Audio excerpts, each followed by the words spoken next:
The world didn't just stumble into the Great War by accident. Think of Europe in the early 1900s as a tinderbox, filled with dry wood, just waiting for a single spark. For decades, tensions had been building up like immense pressure beneath the Earth's crust.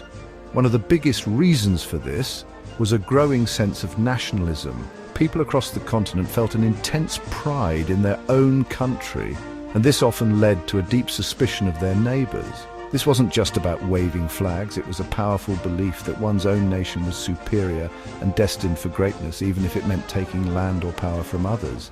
This intense patriotism created a very dangerous us versus them mentality. Another major factor pushing Europe towards conflict was imperialism. The great powers of Europe, like Britain, France, and Germany, were locked in a fierce competition to build vast overseas empires. They raced to claim territory in Africa and Asia, seeking raw materials, new markets, and crucially, prestige. This scramble for Africa and other colonial pursuits created numerous flashpoints and rivalries. Germany, a relatively new nation, felt it deserved its place in the sun and wanted to challenge the dominance of the established British and French empires. This global competition for colonies meant that a conflict in Europe could quickly escalate into a worldwide war, drawing in soldiers and resources from across the globe. Militarism was the engine driving this machine of war. The great powers were caught in a frantic arms race, each trying to outdo the others by building bigger armies and more powerful navies. Germany, for example, dramatically expanded its fleet, which the British saw as a direct threat to their naval supremacy and the security of their island nation. Military leaders gained enormous influence in government, and detailed war plans were drawn up, often based on the assumption that a swift offensive war was the best and only way to achieve victory. This culture of militarism made war seem not just possible, but a glorious and necessary solution to political problems. The final piece of this dangerous puzzle was the complex web of secret alliances. Europe had divided itself into two opposing camps. On one side was the Triple Alliance, consisting of Germany, Austria-Hungary and Italy. On the other was the Triple Entente, a looser agreement between France, Russia and Great Britain. These alliances were meant to keep the peace by creating a balance of power, but they did the opposite. They created a domino effect. If one country went to war, its allies were legally bound to join in. So when a Serbian nationalist assassinated Archduke Franz Ferdinand of Austria-Hungary on June 28, 1914, this single act of terrorism triggered a chain reaction that pulled all the great powers, one by one, into the abyss of a continental war. The Great War was a conflict defined by its alliances, vast teams of nations bound together by treaties, promises, and shared fears. These alliances transformed a regional dispute in the Balkans into a global catastrophe. Before the war, these pacts were seen as a form of insurance, a way to guarantee that no single nation would dare to attack another for fear of facing its powerful friends. However, this system created a rigid, unforgiving structure where diplomacy had little room to breathe. Once the first domino fell, the others were almost guaranteed to follow in a grim procession. The two main factions that emerged were the Central Powers and the Allied Powers, each a coalition of different countries with their own motivations for entering the fight. These alliances were not formed overnight. They were the result of decades of shifting politics, old rivalries, and strategic calculations. The Franco-Prussian War of 1870–71, for instance, left France deeply resentful of Germany and determined to reclaim the lost territories of Alsace-Lorraine. This desire for revenge naturally pushed France to seek an alliance with Russia, which was wary of the growing power of both Germany and its neighbour, Austria-Hungary. Britain, which had long followed a policy of splendid isolation, began to feel threatened by Germany's naval expansion and industrial might. This fear drove the British to form agreements known as Entente with their traditional rivals, France and Russia, creating a powerful bloc that encircled Germany. The very nature of these alliances meant that the war expanded with terrifying speed. What began as a conflict between Austria-Hungary and Serbia quickly engulfed the entire continent. When Russia mobilized its massive army to support its Slavic ally Serbia, Germany felt compelled to declare war on Russia to protect its own ally, Austria-Hungary. Because of its alliance with Russia, France was then drawn in. Germany's war plan, the Schlieffen Plan, involved a rapid invasion of France through neutral Belgium. This violation of Belgian neutrality was the final straw for Great Britain, which had pledged to protect Belgium, and it declared war on Germany on August 4, 1914. As the war raged on, the two sides grew. More nations were pulled into the vortex, each for their own strategic reasons. The Ottoman Empire and Bulgaria joined the Central Powers, hoping to regain lost territories and influence. Meanwhile, the Allied side expanded dramatically. Italy, which had initially been part of the Triple Alliance with Germany and Austria-Hungary, switched sides in 1915, tempted by Allied promises of territorial gains. Japan joined the Allies to seize German colonies in Asia. And most significantly, the United States entered the war in 1917, tipping the balance of power decisively and bringing its immense industrial and military resources to the Allied cause. The alliances had turned a European war into a true world war. At the heart of the conflict were the Central Powers, named for their geographical location in the center of Europe. This alliance was dominated by two great empires, the German Empire and the Austro-Hungarian Empire. Germany was the industrial and military powerhouse of the group. Under Kaiser Wilhelm II, it boasted a modern, well-trained and superbly equipped army that was widely considered the best in the world at the outset of the war.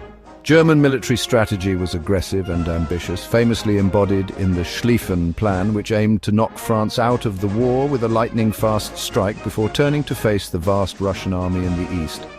Germany's motivation was to assert its dominance on the continent and expand its global influence. The Austro-Hungarian Empire, on the other hand, was a sprawling multi-ethnic state in decline. Ruled by the elderly Emperor Franz Joseph, it was a patchwork of different nationalities, including Germans, Hungarians, Czechs, Poles and Serbs, many of whom longed for independence. The assassination of the heir to its throne, Archduke Franz Ferdinand, by a Serbian nationalist was the direct trigger for the war. Austria-Hungary issued a harsh ultimatum to Serbia, intending to use the crisis to crush the Serbian nationalist movement that it saw as a mortal threat to its own fragile unity. It was Austria-Hungary's declaration of war on Serbia on July 28, 1914, that set the continent on the path to destruction, though it relied heavily on its more powerful German ally to fight the war. Later in the war, two other nations joined the Central Powers, expanding the conflict into the Middle East and the Balkans. The Ottoman Empire, often called the sick man of Europe, entered the war in late 1914.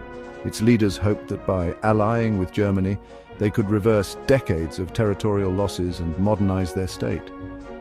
The Ottoman entry was strategically significant, as it threatened Russia's southern flank in the Caucasus, Britain's control of the Suez Canal in Egypt, and opened up new fronts of the war in places like Gallipoli and Mesopotamia.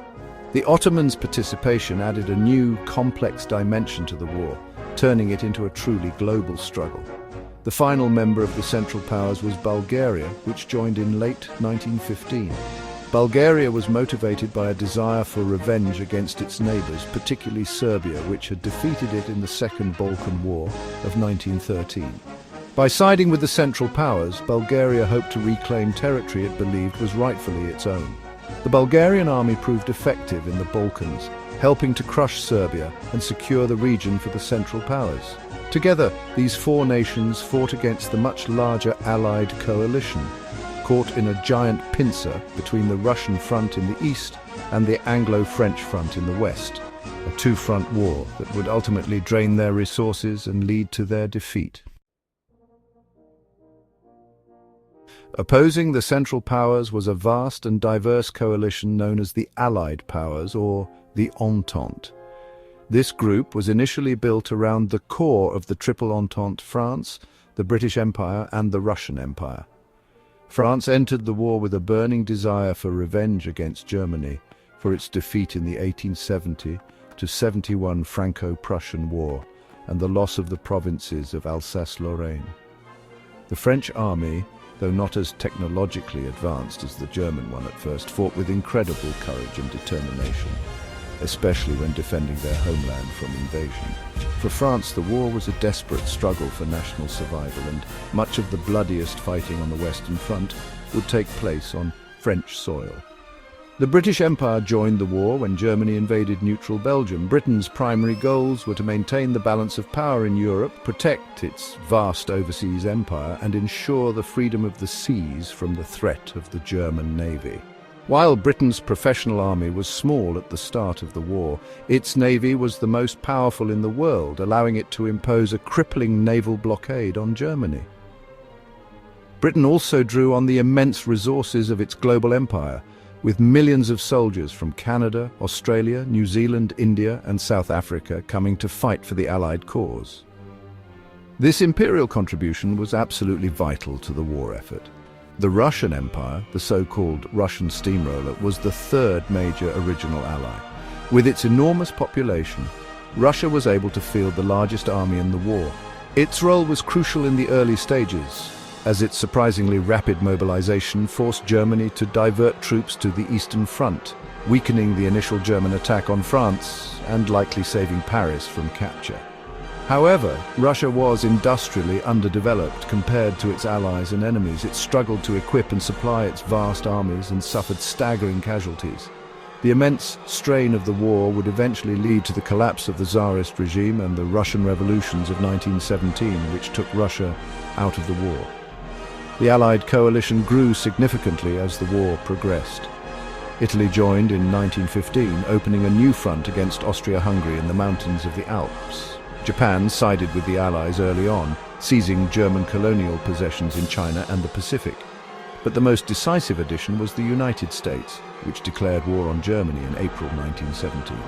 Angered by Germany's policy of unrestricted submarine warfare, which sank American ships, and the infamous Zimmermann telegram, which proposed a German-Mexican alliance against the United States, America's entry brought a massive injection of fresh troops, industrial power, and financial resources. This influx of American strength was a devastating blow to the exhausted Central Powers and proved to be the final nail in their coffin. When the war began in 1914, everyone expected it to be a swift conflict of movement and grand battles, over by Christmas. But, those hopes were quickly dashed. After the initial German advance into France was halted at the Battle of the Marne, the fighting bogged down into a brutal stalemate. Both sides dug in to protect themselves from the devastating firepower of modern machine guns and artillery. This led to the creation of a vast network of trenches that stretched for nearly 480 miles from the Swiss border to the North Sea. This line of fortifications, known as the Western Front, would become the defining image of the First World War, a scar carved across the face of Europe. Life in the trenches was, a living nightmare, a miserable existence of mud, fear, and boredom. Soldiers lived in these deep, narrow ditches for weeks on end, exposed to the elements. The trenches were often flooded with water, creating a thick, clinging mud that could swallow a man whole. Sanitation was non-existent, and the trenches were infested with rats that feasted on decaying corpses and soldiers' rations. Lice were another constant torment, causing a painful condition called trench fever. The stench was overpowering, a putrid mix of stagnant water, rotting sandbags, unwashed bodies, and the lingering smell of death and poison gas. For soldiers, daily life was a grim cycle of standing guard, repairing trenches, and enduring the constant threat of enemy shells. The daily routine was punctuated by moments of extreme terror. The most dreaded sound was the whistle that signaled an order to go over the top. This meant climbing out of the relative safety of the trench and advancing across no man's land, the shell-pocked wasteland that separated the opposing armies. This area was a death trap, covered in barbed wire entanglements and swept by machine gun fire. Attacking soldiers were mown down in their thousands for the gain of just a few hundred yards of territory. Battles like the Somme and Verdun became infamous for their horrific casualty rates, with millions of men killed or wounded in futile, bloody offensives that achieved little. Beyond the physical hardship, the psychological toll of trench warfare was immense. The constant, deafening noise of artillery bombardment, the sight of death and horrific injuries, and the ever-present fear of a sudden violent end led to a condition known as shell shock. Today, We would call it post-traumatic stress disorder, or PTSD. Soldiers suffered from uncontrollable shaking, nightmares, and a complete breakdown of their nervous systems. Yet amidst this horror, soldiers also forged incredible bonds of comradeship. The shared experience of suffering and survival created a deep sense of loyalty among the men in the trenches, a brotherhood that was often the only thing that kept them going in the face of unimaginable adversity. The First World War was a total war, which meant that it wasn't just fought by soldiers on the battlefield. The conflict reached deep into the lives of ordinary people back home, transforming society in ways no one could have imagined. Every aspect of civilian life was reorganized to support the massive war effort. Governments took unprecedented control over their national economies, directing factories to produce weapons, ammunition, and uniforms instead of consumer goods. Food was strictly rationed to ensure that enough supplies could be sent to the troops and to prevent starvation, as naval blockades, like the British one against Germany, choked off imports. People were issued ration books limiting their consumption of meat, sugar, and bread. One of the most significant social changes was the new role of women. With millions of men away fighting, women stepped into jobs that had previously been considered exclusively for men. They worked in munitions factories, risking their lives to produce the shells and bullets needed at the front. They became bus drivers, police officers, and farm laborers. They served as nurses near the front lines, caring for the wounded and dying. This vital contribution to the war effort challenged traditional ideas about women's place in society. Their newfound economic independence and public visibility played a crucial role in the post-war campaign for women's suffrage, leading to many countries granting women the right to vote. Propaganda became a powerful tool used by governments to maintain public support for the war. Posters, films, and newspaper articles were used to demonize the enemy, portraying them as barbaric monsters. These campaigns encouraged men to enlist, urged civilians to buy war bonds to finance the conflict, and promoted a sense of national unity and patriotic duty. Censorship was also widespread. Governments strictly controlled the information that reached the public, hiding the true horror and scale of the casualties to prevent morale from collapsing. Letters from soldiers were censored to remove any mention of the grim realities of trench warfare, painting a much rosier picture of the conflict than the truth. Life on the home front was also marked by loss and anxiety. Nearly every family had a father, son, or brother serving in the armed forces, and the arrival of a telegram brought a constant dread of bad news. As the war dragged on and casualty lists grew longer, a deep sense of grief settled over the nations at war. Civilians were also in direct danger. German Zeppelin airships and later Gotha bomber planes carried out bombing raids on British cities like London, bringing the terror of the front line directly to people's doorsteps. This blurring of the lines between soldier and civilian was a new and frightening aspect of modern warfare, making everyone a participant in the great terrible struggle. The First World War was a terrifying showcase for a new generation of military technology. The conflict acted as a brutal catalyst for innovation, with scientists and engineers on all sides racing to develop deadlier and more effective ways to kill. The single most dominant weapon on the battlefield was the machine gun. While it had existed before 1914, it was perfected and mass-produced during the war.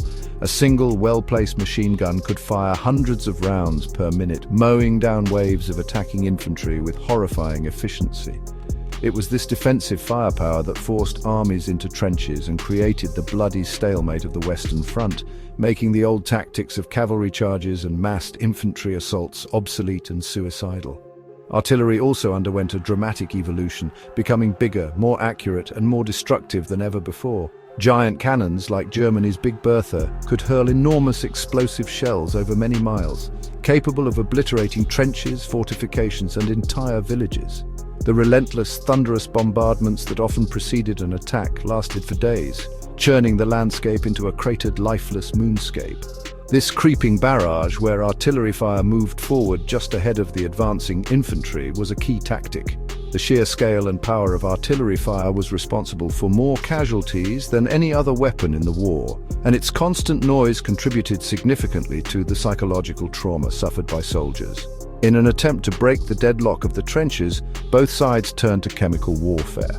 The Germans first used poison gas on a large scale at the Second Battle of Ypres in 1915, releasing clouds of choking chlorine gas that caused panic and death among Allied troops. Other types of gas were soon developed, including phosgene gas and, most notoriously, mustard gas. Mustard gas was particularly cruel. It caused severe chemical burns on the skin, blinded its victims, and attacked the respiratory system, leading to a slow and agonizing death. The introduction of poison gas led to the development of gas masks, which became a grim and essential piece of every soldier's kit, a constant reminder of this new invisible terror. Perhaps the most iconic new technology to emerge from the war was the tank. Developed by the British to cross no man's land and crush barbed wire, the first tanks were slow, clumsy, and mechanically unreliable. They made their debut at the Battle of the Somme in 1916 with limited success. However, their design was rapidly improved, and by the end of the war, they were being used in massed formations to punch holes in enemy lines, as seen at the Battle of Cambrai. Alongside the tank, the airplane, which was a novelty at the start of the war, evolved from a simple reconnaissance tool into a fighter aircraft and a bomber. Daring aces like the Red Baron engaged in aerial dogfights, and planes began to play a vital role in shaping the battlefield, heralding a new age of warfare. By 1918, the nations of Europe were exhausted. After 4 long years of brutal fighting, millions of deaths, and immense economic strain, the Central Powers were beginning to crumble from within. The British naval blockade had caused severe food and material shortages in Germany, leading to widespread hunger and unrest on the home front. The Austro-Hungarian and Ottoman empires were disintegrating as their various ethnic groups renewed their demands for independence. The arrival of over 1 million fresh American troops on the Western Front gave the Allies a decisive advantage in both manpower and morale, tipping the scales irreversibly against the Central Powers. The end came swiftly in the autumn of 1918. A major Allied offensive, known as the 100 Days Offensive, began in August and successfully broke through the formidable German defensive lines. Using coordinated attacks of infantry, artillery, tanks and aircraft, the Allies pushed the German army back across France and Belgium. Facing military defeat and revolution at home, the German High Command realized the war was lost. Kaiser Wilhelm II was forced to abdicate and fled to the Netherlands. On November 11, 1918, at 11 o'clock in the morning, an armistice was signed in a railway carriage in the forest of Compiègne, France. The guns on the Western Front finally fell silent, bringing an end to the fighting that had consumed the world. In January 1919, the victorious Allied leaders met in Paris to hammer out the terms of the peace. The main negotiations were dominated by the Big Four: President Woodrow Wilson of the United States, Prime Minister David Lloyd George of Great Britain, Prime Minister Georges Clemenceau of France, and Prime Minister Vittorio Orlando of Italy. Each had different goals. Wilson wanted a peace without victory based on his idealistic 14 points, which included the creation of a League of Nations to prevent future wars. Clemenceau, whose country had been devastated by the war, wanted to punish Germany severely and ensure it could never threaten France again. Lloyd George sought a middle ground, wanting to punish Germany but not so harshly that it would lead to future instability. The result of these negotiations was the Treaty of Versailles, which was signed on June 28, 1919, exactly 5 years after the assassination that started the war. The treaty imposed harsh terms on Germany. It was forced to accept full responsibility for the war in the infamous War Guilt Clause. It lost all of its overseas colonies and significant amounts of territory in Europe. Its military was severely restricted, and it was ordered to pay enormous financial reparations to the Allies. Separate treaties were signed with the other Central Powers, leading to the complete dissolution of the Austro-Hungarian and Ottoman empires and the creation of new countries in Europe and the Middle East, redrawing the map of the world. The First World War was more than just a major military conflict. It was a cataclysm that shattered empires, reshaped the global order, and left a deep and lasting scar on the human psyche. Its importance cannot be overstated. The war led to the collapse of four great imperial dynasties: the Romanovs in Russia, the Hohenzollerns in Germany, the Habsburgs in Austria-Hungary, and the Ottomans in Turkey. From their ruins, new nations were born, and the political map of Europe and the Middle East was fundamentally redrawn. These new borders, often drawn without regard for ethnic or religious realities, created new tensions that continue to cause conflict even today. The human cost was staggering and almost incomprehensible. Over 16 million people, both soldiers and civilians, lost their lives. Another 20 million were wounded, many maimed for life. An entire generation of young men, the lost generation, was decimated, leaving a void in families and communities across the globe. The war's psychological impact was profound, shattering the 19th century belief in progress and reason. The senseless slaughter and industrial-scale killing created a deep sense of disillusionment and cynicism. This trauma was reflected in the art, literature, and philosophy of the post-war era as people struggled to make sense of the horror they had witnessed and endured. The war also set up the stage for future conflicts. The harsh terms of the Treaty of Versailles, particularly the War Guilt Clause and the crippling reparations, created deep resentment and economic hardship in Germany. This sense of national humiliation provided fertile ground for the rise of extremist political movements, most notably Adolf Hitler and the Nazi Party. Many historians argue that the unresolved issues of the First World War were a direct cause of the Second World War just 2 decades later. The Great War was not the war to end all wars, as many had hoped, but rather the opening chapter of a century of conflict. Therefore, it is absolutely essential that we remember the First World War. We remember it not to glorify conflict, but to honor the memory of the millions who suffered and died. We remember it to understand the catastrophic consequences of nationalism, militarism, and failed diplomacy.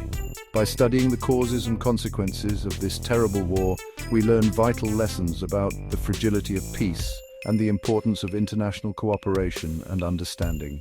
The fields of Flanders, sown with poppies that grow where so many fell, serve as a powerful and enduring reminder of the immense human cost of war and our solemn duty to strive for a more peaceful world.